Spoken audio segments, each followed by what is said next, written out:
दोस्तों स्वागत है आप सभी का आपका चैनल बेसिक नॉलेज में।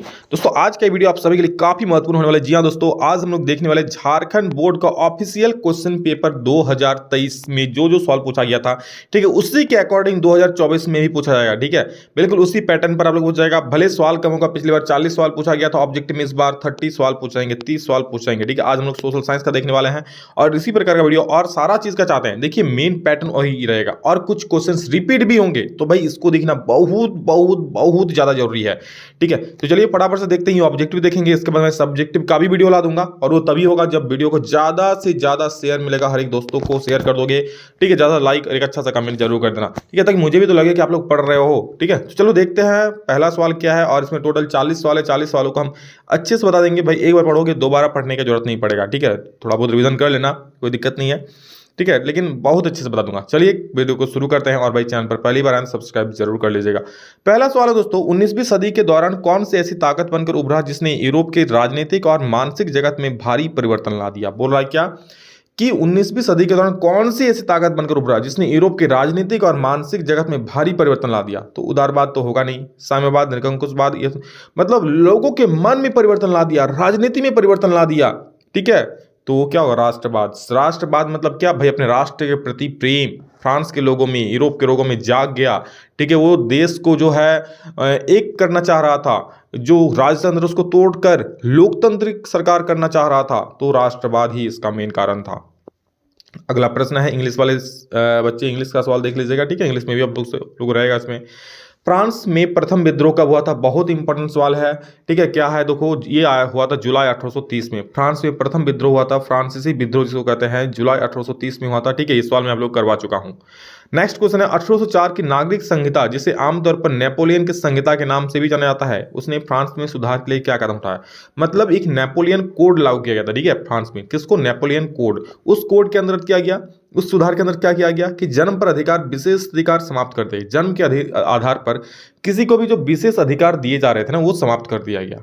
ठीक है, अब कोई भी जन्म के आधार पर कोई मतलब किसी को आधार नहीं, चलो भाई अमीर परिवार में जन्मा है तो इसको ज्यादा अधिकार मिलेगा, गरीब में जन्मा है तो कम अधिकार मिलेगा, ऐसा नहीं।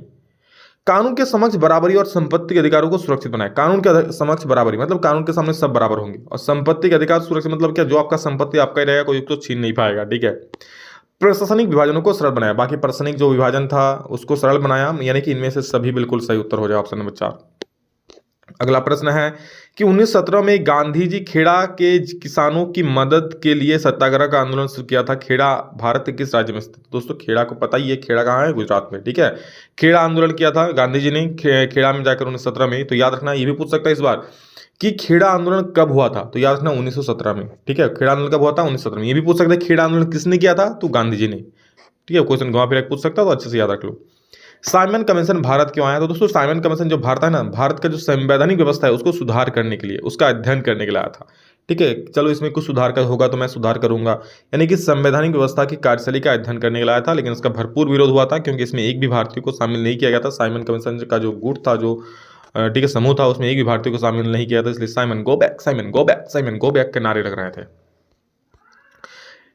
नेक्स्ट क्वेश्चन है, 1840 के दशक के मध्य में आयरलैंड में किस बीमारी के कारण निम्न में से कौन सा फसल खराब हो गया? आयरलैंड में कौन सा आया था? भुखमरी, आलू अकाल आया था ना, तो भुखमरी के कारण मौत के मुंह चले गए। क्या खाने को नहीं मिल रहा था लोगों को? आलू। क्यों दोस्तों, वहां पर आलू से ना लोगों का जीवन स्तर सुधर रहा था, लोग अच्छे हो रहे थे।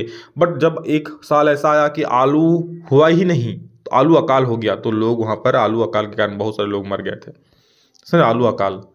प्रथम विश्व युद्ध खत्म होने के केवल 2 दशक बाद दूसरा विश्व युद्ध शुरू हो गया, जिसमें एक गुट में धुरी शक्तियां थी, जिसमें से मुख्य रूप से नाजी, जर्मनी, जापान और इटली थी, और दूसरा खेमा जो कि मित्र राष्ट्रों का था। तो मित्र राष्ट्र में कौन कौन से देश थे? तो देखो मित्र राष्ट्र में कौन कौन है, ब्रिटेन है, सोवियत संघ यानी रूस है, फ्रांस और अमेरिका। तो याद रखना, ब्रिटेन, रूस, फ्रांस और अमेरिका मित्र राष्ट्र में थे, जर्मनी, जापान, इटली किस में थे? वो धुरी राष्ट्र में थे। क्लियर। अगला प्रश्न है दोस्तों,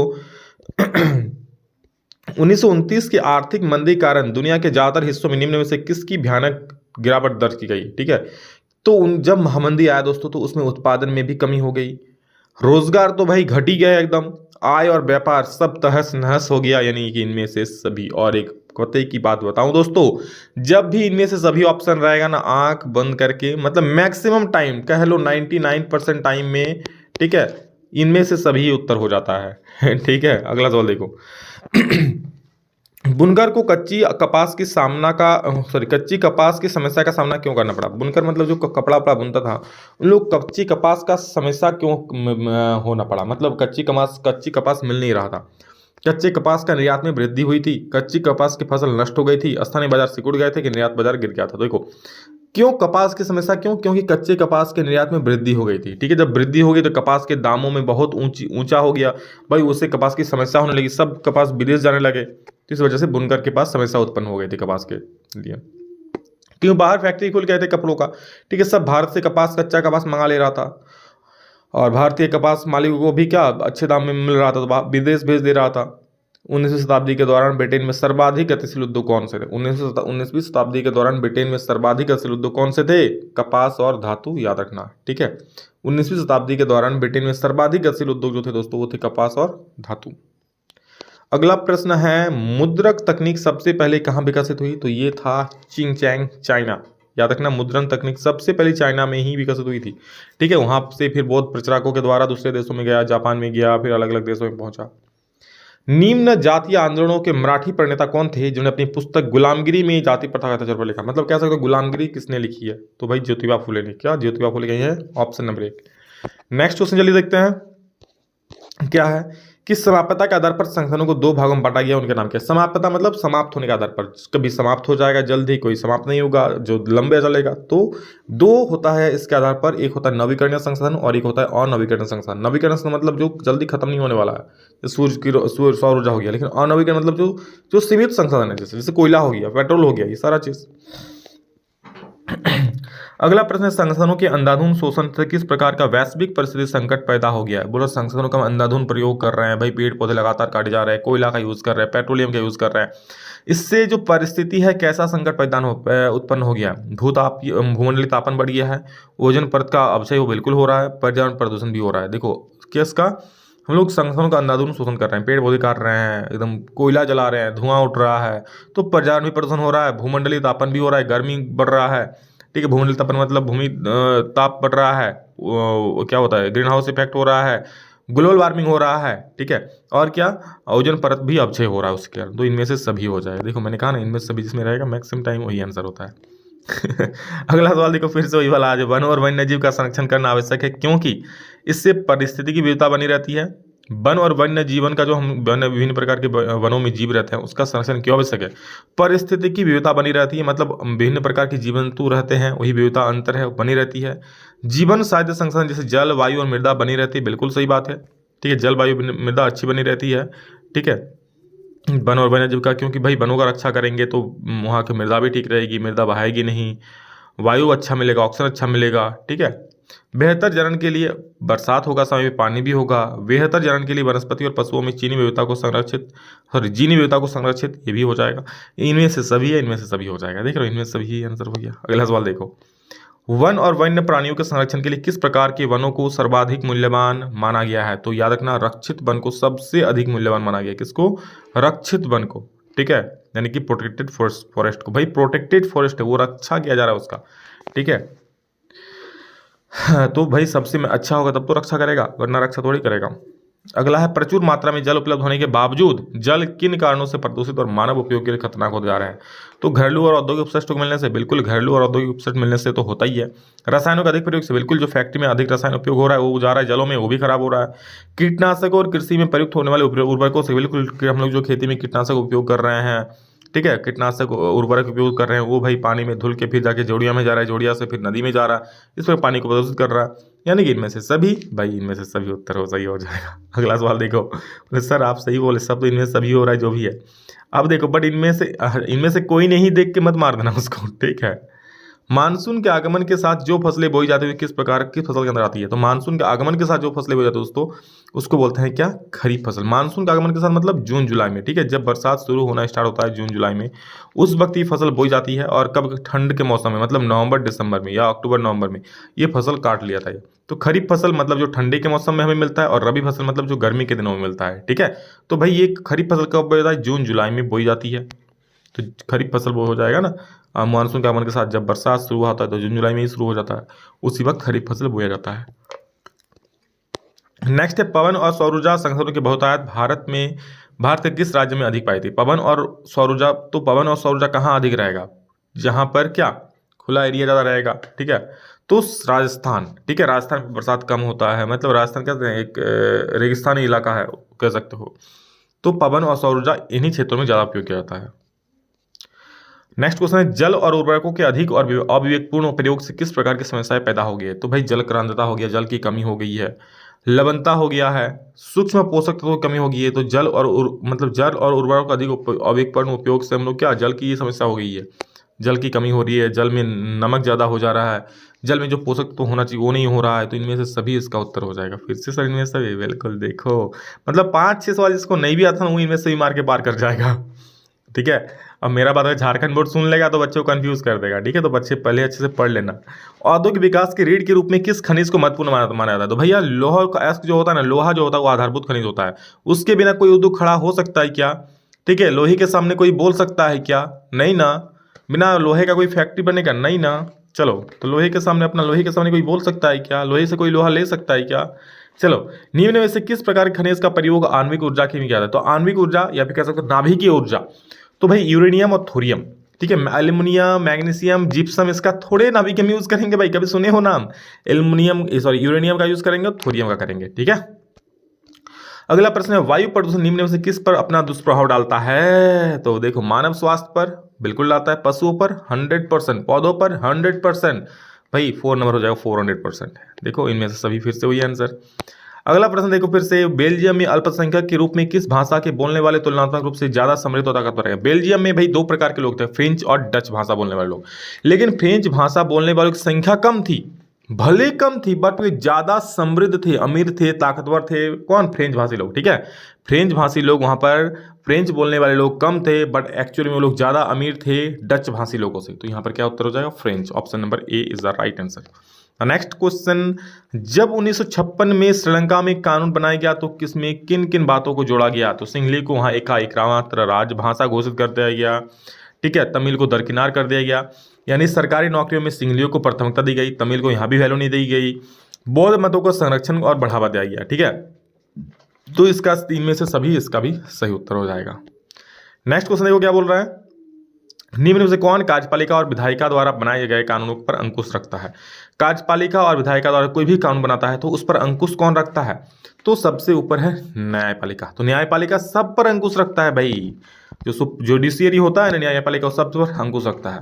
पोखरण, जहां भारत ने 1998 में अपना परमाणु परीक्षण किया, और भारत के किस राज्य में स्थित है? पोखरण परमाणु जो परीक्षण हुआ था 1998 में, ठीक है, वो किस राज्य में स्थित है? तो याद रखना वो राजस्थान में। भाई राजस्थान खुला एरिया है, बालू एरिया है, ठीक है, सब्जी वब्जी उतना होता नहीं है शायद, तो इसीलिए वहां पर क्या ये टेस्ट किए गए थे। याद रखना आप लोग का, उस साइंटिस्ट का नाम बताओ, ठीक है, जिसने ये परमाणु परीक्षण किया था, मेन रोल उनका था। बताओ उस साइंटिस्ट का नाम क्या है? कमेंट में जरूर बोलना।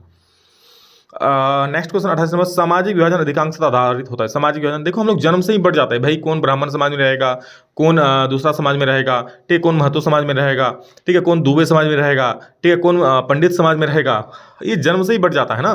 तो जन्म के आधार पर अधिकांशतः हम लोग बढ़ जाते हैं, विभाजित हो जाते हैं। सांप्रदायिक राजनीति सोच पर होता है कि धर्म ही समाज का, सामाजिक समुदाय का निर्माण करता है, धर्म को बेस्ट मानता है, अपना धर्म सर्वश्रेष्ठ, बाकी श्रेष्ठ, बाकी जो धर्म है घेष्ट, मतलब इस प्रकार बात बोलता है। इस मान्यता के अनुकूल सोचना क्या कहलाता है? इसको बोलता है धर्मनिरपेक्षता, नहीं सांप्रदायिकता बोलते हैं। क्या सांप्रदायिकता? धर्मनिरपेक्षता मतलब सुनो दोनों में अंतर क्या है? धर्मनिरपेक्षता मतलब हर एक धर्म को बराबर का मानेगा, लेकिन सांप्रदायिकता मतलब क्या? अपने धर्म को ही सर्वश्रेष्ठ मानेगा, बाकी धर्म को श्रेष्ठ नहीं मानेगा। क्लियर है? अगला प्रश्न देखो 30 नंबर, निम्नलिखित में से किस राज्य में शिशु मृत्यु दर सबसे कम है? तो भाई केरल में। और एक चीज सुन लो, केरल में शिक्षा का दर सबसे ज्यादा है, तो कहीं ना कहीं तो रिलेशन है भाई, शिक्षित लोग ज्यादा है इसलिए शिशु मृत्यु दर बहुत कम है, ठीक है। यार केरल जो है भारत का सबसे शिक्षित राज्य है। निम्नलिखित में से किसे औसत आय भी कहा जाता है? तो राष्ट्रीय आय, प्रति व्यक्ति आय, कुल आय, किनमें से सभी? तो देखो जो प्रति व्यक्ति आय होता है ना उसको औसत आय भी बोला जाता है। प्रति व्यक्ति आय मतलब देश का कुल आय बटे देश की कुल जनसंख्या जो निकलता है वो एक व्यक्ति का आय भी निकलता है, प्रति व्यक्ति आय भी उसको बोलो, और वही हम लोग का क्या होता है? औसत आय भी होता है। नंबर नेक्स्ट क्वेश्चन, सार्वजनिक और निजी क्षेत्र किस आधार पर विभाजित है? तो क्या उद्यमों की स्वामित्व के आधार पर, ठीक है, उद्यमों यानी फैक्ट्रियों का जो स्वामित्व है, मालिकाना हक के आधार पर सार्वजनिक और निजी क्षेत्र बोलता है ना भाई, ये प्राइवेट फैक्ट्री है, ये गवर्नमेंट फैक्ट्री है, बोलते हैं कि नहीं बोलते हैं? तो वो उसके स्वामित्व के आधार पर यानी मालिकाना हक के आधार पर। Got it. नेक्स्ट क्वेश्चन, कौन सा क्षेत्र भारत में सबसे बड़े रोजगार उत्पादक क्षेत्र के रूप में जाना जाता है? तो सबसे बड़े रोजगार उत्पादक क्षेत्र दोस्तों प्राथमिक क्षेत्र है भारत में, ठीक है, जो कृषि क्षेत्र है, जो जमीन से जुड़ा हुआ कार्य करता है, पशुपालन, मुर्गी पालन, फल्ला पालन, ढूंढा पालन, जो भी है, तो याद रखना प्राथमिक क्षेत्र जो है ना, ठीक है, वो सबसे बड़ा रोजगार उत्पादक क्षेत्र है। द्वितीय क्षेत्र मतलब क्या? विनिर्माण उद्योग, जो फैक्ट्री हो गया। तृतीय क्षेत्र मतलब क्या? सेवा क्षेत्र, जैसे कुछ भी हो गया, बैंक हो गया, टीचर हो गया, ये सारे चीज। तो सबसे ज्यादा रोजगार देता है प्राथमिक क्षेत्र, याद रखना। निम्न में से कौन महत्वपूर्ण मध्यवर्ती भूमिका प्रदान करके आवश्यकताओं के दोहरे संयोग की जरूरत को खत्म करता है? आवश्यकता का दोहरा संयोग मतलब क्या? जैसे मुझे जरूरत है चावल की, ठीक है, और मेरे पास क्या, मैंने उगा लिया है टमाटर और बैगन, तो दूसरे कोई, मैं किसी आदमी को, ऐसे आदमी को ढूंढूंगा जिसको टमाटर और बैगन चाहिए और मुझे चावल दे दे। तो जब मैं उसको ढूंढूंगा ऐसा आदमी को, और मैं उसे क्या कहूँगा, ले भाई तू टमाटर और बैगन ले ले, मुझे चावल दे। तो इसको बोलता है दोहरा संयोग, ठीक है। दोहरा संयोग मतलब मैं उसको सामान दे रहा हूँ, बदले में मैं सामान ले रहा हूँ, इसको दोहरा संयोग। भाई इसको कौन पाटा? इसको पाटा, इसको कौन खत्म कर दिया? इसको खत्म कर दिया मुद्रा। क्या? मुद्रा के भाई आप, मैं सामान बेच के मुझे पैसा मिल गया और मैं पैसा दे के चावल खरीद लिया, जमेला खत्म। यानी कौन खत्म कर दिया? इसको, जरूरत को खत्म कर देती है, दोहरे संयोग की आवश्यकता को मुद्रा खत्म कर देती है, पैसा, टका टका। अगला प्रश्न है, सामान्यतः बहुराष्ट्रीय कंपनियां उसी स्थान पर उत्पादन इकाई स्थापित करती है जहां बहुराष्ट्रीय कंपनियां, जो विभिन्न अंतर्राष्ट्रीय कंपनियां होती है जिनका कारोबार विभिन्न देशों में होता है, वो कहाँ पर फैक्ट्री स्थायी करता है, लगाता है? तो जो बाजार के नजदीक हो, कम लागत पर श्रमिक उपलब्ध हो, जहां पर उत्पादन के अन्य कारक भी उपलब्ध हो। यानी कि इनमें से सभी, सभी का सभी, तो इनमें से सभी उत्तर सही हो जाएगा। वैसे भी इनमें से सभी जिंदाबाद है, चिंता क्या ही करते हो, ठीक है। नहीं आता है तो इनमें से सभी तो जिंदाबाद है ही। अगला प्रश्न है 35 हो गया ना। 36, विभिन्न देशों के बाजारों को जोड़ने का एकीकरण में निम्न में से कौन सा होता है? विभिन्न देशों के जो बाजारों को जोड़ता है, कौन जोड़ता है? बैंक तो बाजारों को जोड़ता नहीं है, उद्योग कृषि जोड़ता नहीं है, विदेशी व्यापार। जब तक हम विदेश से व्यापार नहीं करेंगे तो जो विभिन्न देशों के बीच बाजारों कैसे बढ़ेगा? ये भारत का बाजार है, ये अमेरिका का बाजार है, ये दोनों देश एक दूसरे से व्यापार करेगा तब तो बाजार एक दूसरे से जुड़ेगा, समझ रहे हो ना। तो विदेशी व्यापार सबसे सही चीज है। 1960 के दशक में व्यवस्थित रूप से उपभोक्ता आंदोलन का उदय में से किन कारणों से हुआ? तो उपभोक्ता आंदोलन मतलब भाई हम लोग कोई भी चीज़ खाना में खा रहे हैं, खरीद रहे हैं, तो वो अच्छा से मिले, और नहीं मिलेगा तो भाई हम लोग आंदोलन करेंगे। तो ही आंदोलन क्यों हुआ? तो अत्यधिक खाद की कमी हो गया, खाद्यान्नों की जमाखोरी हो, मतलब चावल वावल सब जमा करके रखने लगा, खाद्य पदार्थों में, खाद्य तेलों में मिलावट होने लगा। तो इसलिए क्या हुआ? उपभोक्ता आंदोलन हुआ कि भाई इस प्रकार से चीज़ नहीं होना चाहिए। और इनमें से सभी, सभी का सभी, इनमें से सभी जिंदाबाद है। अगला सवाल देखो, इस बात तो इनमें से भी बहुत सवाल आया था। संविधान में संशोधन करके लोकतांत्रिक शासन व्यवस्था के तीसरे स्तर को किस प्रकार बनाया गया है? तो तीसरे स्तर को बनाया गया है क्या? शक्तिशाली और प्रभावी। बिल्कुल ही हो जाए, शक्तिशाली और प्रभावी बनाएगा। भाई जब भी संविधान में संशोधन करेगा तो खराब करने के लिए थोड़ी करेगा, अप्रभावी भी नहीं करेगा। शक्तिशाली तो है, अप्रभावी नहीं होगा। संवैधानिक हो सकता है बट अप्रभावी नहीं होगा। स्वतंत्र हो सकता है बट अप्रभावी नहीं होगा, यानी कि शक्तिशाली और अप्रभावी हो जाएगा। अगला प्रश्न है, अन्य जाति समूहों से भेदभाव और उन्हें अपने से अलग मानने की धारणा निम्न में से किस व्यवस्था पर? बुरा, अन्य जाति समूह से भेदभाव करेंगे और अपने से अलग मानने की धारणा निम्न में से किस व्यवस्था पर? शासन व्यवस्था पर, राजनीतिक व्यवस्था पर, दल व्यवस्था पर, वर्ण, बिल्कुल वर्ण व्यवस्था पर, ठीक है। वर्ण व्यवस्था मतलब क्या? दूसरी जाति को हम छोटे मानेंगे, उससे बात नहीं करेंगे, उससे उठेंगे बैठेंगे, उसके साथ खाएंगे नहीं। तो अभी ऐसा होता तो नहीं है भाई। मैं तो हर बच्चे के साथ पढ़ा हूँ स्कूल में, और हर कोई मेरा दोस्त है, ठीक है। तो आप लोग भी ऐसा कीजिए, किसी के साथ कोई भेदभाव क्यों भाई? हम लोग इंसान हैं। लोकतांत्रिक व्यवस्था में हित समूह या दबाव समूह की मुख्य उपयोगिताएं क्या है? तो हित समूह या दबाव समूह का मुख्य उपयोगिता क्या है? देखो, सरकार को सजग बनाए रखना, आंदोलन को सफल बनाना और राजनीतिक दलों पर प्रभाव डालना, ये तीनों का तीनों हो जाएगा सभी। और इनमें से सभी, मुझे लग रहा है कि 10 सवाल तो ऐसे ही मार देते हैं आप लोग इनमें सभी करके, ठीक है। तो ये था दोस्तों 40 ऑब्जेक्टिव सवाल। इसी प्रकार 2025 में भी, 24 में भी पूछा जाएगा। तो आप लोग मेहनत करो, ठीक है। जितना मैं पढ़ा रहा हूँ उसको पढ़ो, और इस बात तो मैं आप लोग और भी अच्छे से क्वेश्चन कराऊँ, क्वेश्चन बैंक से सारी जगह से इंपॉर्टेंट छांट के उसको देखो वीडियोज को, तभी लाभ होगा भाई। एक वीडियो आप देख के चल जाओगे, 1-2 वीडियो देख के चल जाओगे, बोले सर एग्जाम में मिला नहीं, 1-2 वीडियो से एग्जाम टॉपर बनोगे? सोच कैसे लेते हो? नहीं ना, मेहनत करना पड़ेगा थोड़ा आप लोगों को भाई। चंद दिन बचे में मेहनत करो, खुद को रगड़ो, घिसो, तब तो अच्छा नंबर आएगा, ठीक है। चलो पढ़ो, बाकी विकास सर हमेशा आप सभी के साथ थे, हैं और आगे भी रहेंगे। चलो, love you all, thank you all of you. फिर नेक्स्ट में जल्द मिलेंगे, तब तक के लिए जय हिंद, वंदे मातरम।